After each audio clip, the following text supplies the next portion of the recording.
Gail Nettles with Beaded Jewelry Diva, and today this is the third in the series of Peyote rings using SuperDuo beads. This is going to be the band ring. So you can see that this has a little bit of a different look to it than the other rings that we made.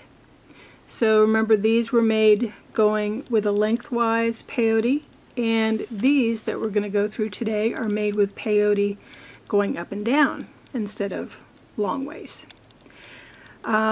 So let's go ahead and get started. We'll tell you what the supplies that you'll need, and then we'll get to be beading these rings. Okay, for this ring, what we're going to need is we are going to need two different colors of SuperDuo beads. We're going to need some beads for putting the band together. So these are size 11s. And let's see, we need needle, thread, and I would suggest a stop bead as well. So, and what about our little piece of paper that we used in the other ones? This is going to be useful up to a point. This ring is a little bit more difficult to judge the size compared to the other ring that I showed you, but we'll use this as a good starting point. Okay, so what we're going to do, and what I've already done, is I've already put on my stop bead and I have strung a whole bunch of beads. So I've just done, you know, black, pink, black, pink, etc., etc. So they're all on here. I have, I think, 36-ish beads on here.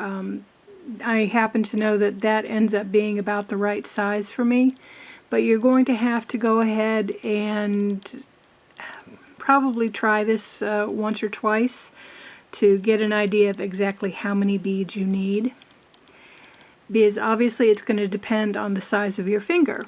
Okay, what I've done is I've got my stop bead, and I've got probably a good 6 to 8 inches of extra thread.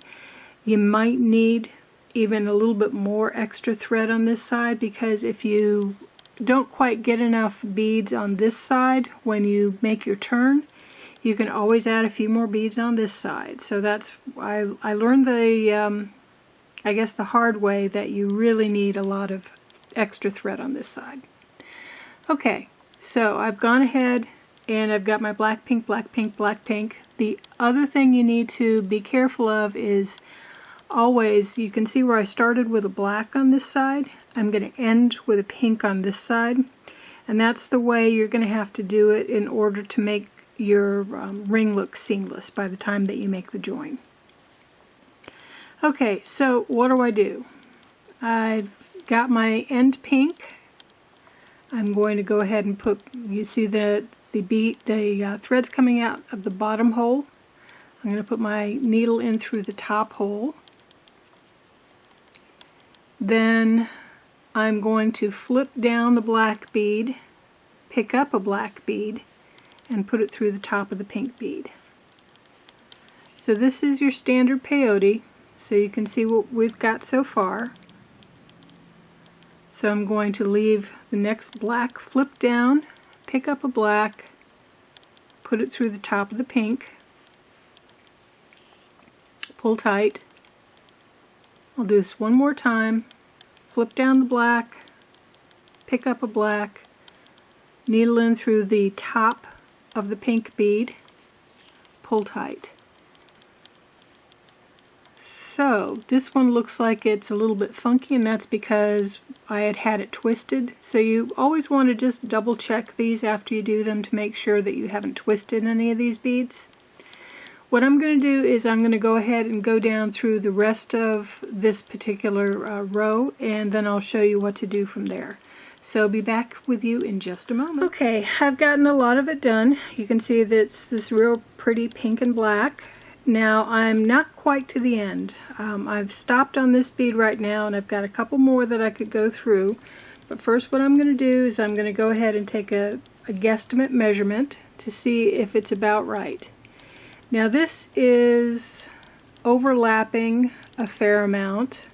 So I'm trying to decide, I think I do want to go ahead and take off 2 beads at the end. So I think I'm just a little long. Now remember, because I started with I have a pink on this end, I need to finish with a black on this end. So what I'm doing is I'm taking off my stop bead in the first black, then I'm taking off this next pink. So now I've got my thread where's my needle? There we go. My working thread is coming out of this pink bead. The thread coming out of this black bead is my stop thread. Now what I'm going to do is I'm going to stop for a second. I'm going to tie this stop bead back on because I want it to provide a little bit more tension for the next step when we go ahead and do the actual join. I've got my stop bead back on, and like I said, I wanted it still on for some tension. I've got my thread coming out of the top of this pink bead. So what I'm going to do is I'm going to flip up this end so you can see it would join, if I didn't have that blue stop bead in the way, it would join right about here, where what would happen is this black bead would go through the bottom of this pink bead. So here's where we're at. Got my thread coming up through here. I pick up a black bead. So I'm picking up a black. So you can now you see where it looks like pretty normal. I've got my thread coming out of the bottom of this black bead. I'm flipping this up because now I want to put my needle down through this top one of the opposite side. So I'm going to draw the ring together like this. So you can see, again, I'm drawing the thread through. Now I'm going to go ahead and put my needle up through the other side of this pink bead, draw it through, and then I'm going to go through this black bead. So let's see. Yep. Go through the top of this black bead. Whoop, no, sorry about that. I'm not going through the top of the black bead. I'm going through the bottom of the black bead where this is where the stop bead is. I'm going through like this. So at this point I take off the stop bead.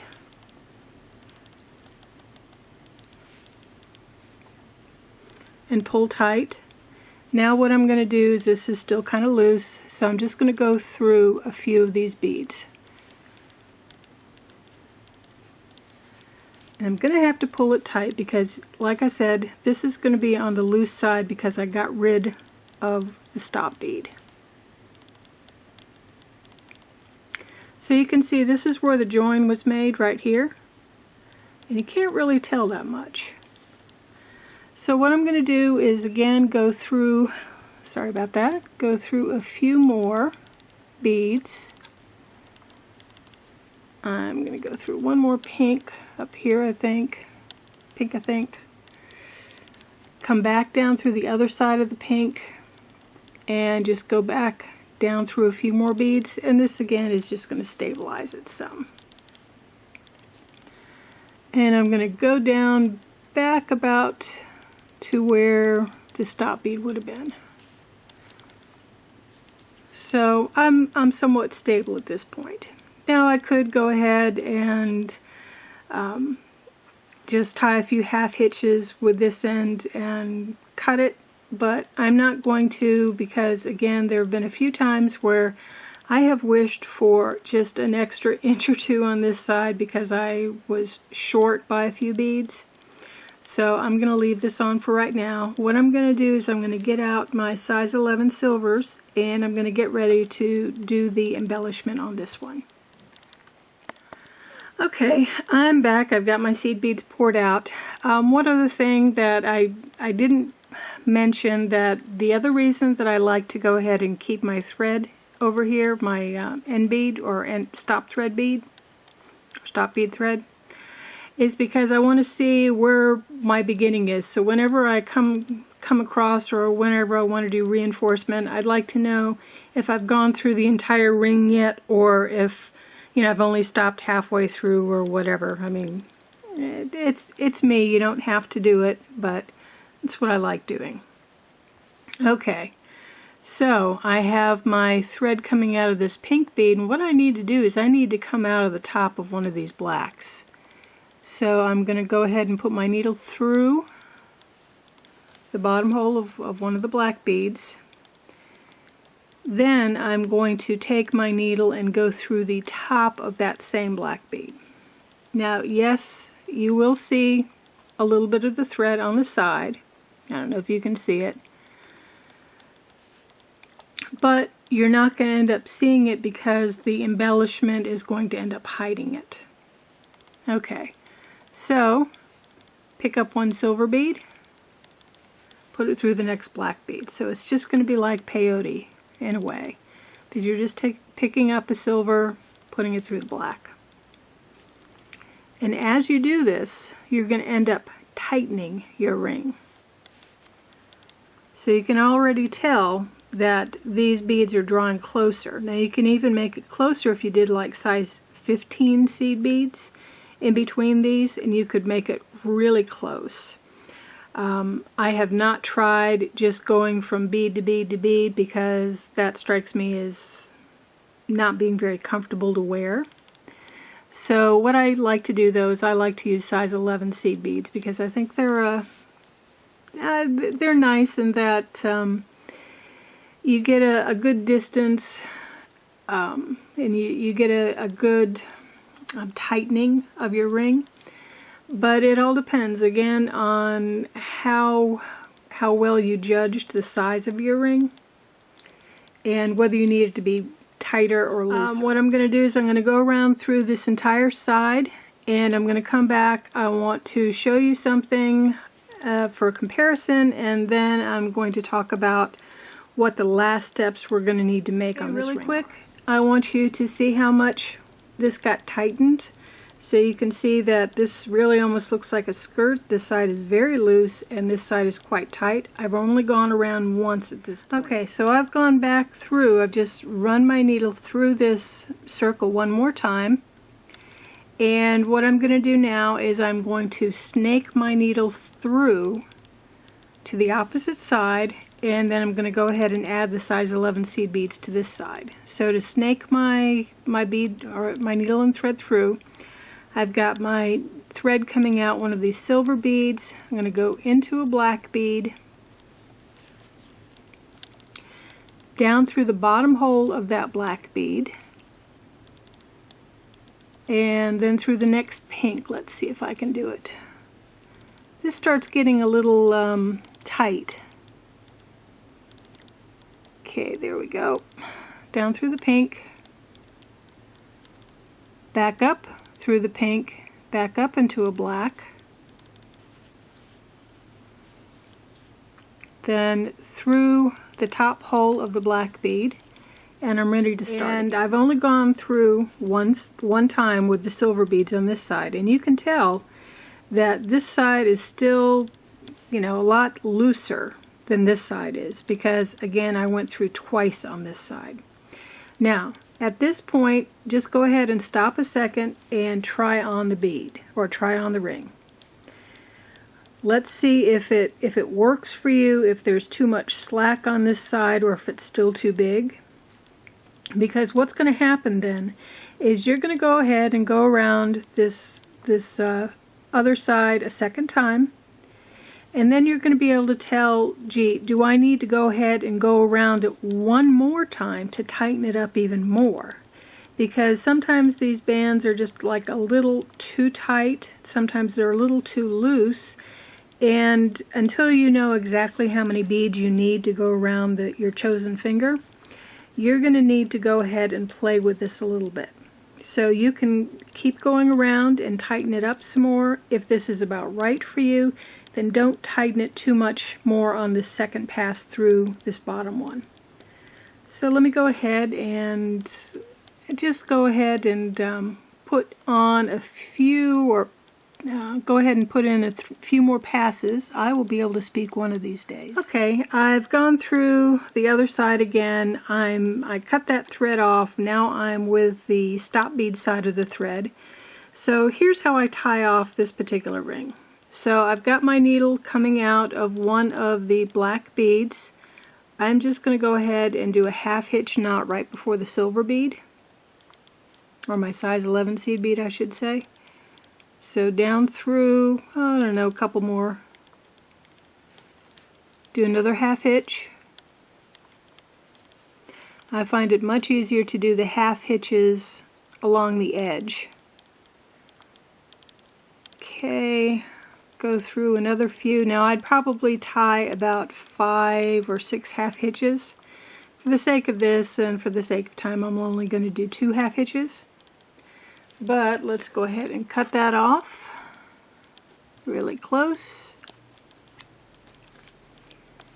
And voila, you have a ring. Now, if you find out that, gee, it seems like it's really tight, I will say that these can loosen just a slight bit over time. I wouldn't try to pull and tug on it too terribly much to try to make it wider, but you can somewhat. Just, you know, try to wear it a little bit, and you know, after a few hours the thread is going to slightly spread out a little bit.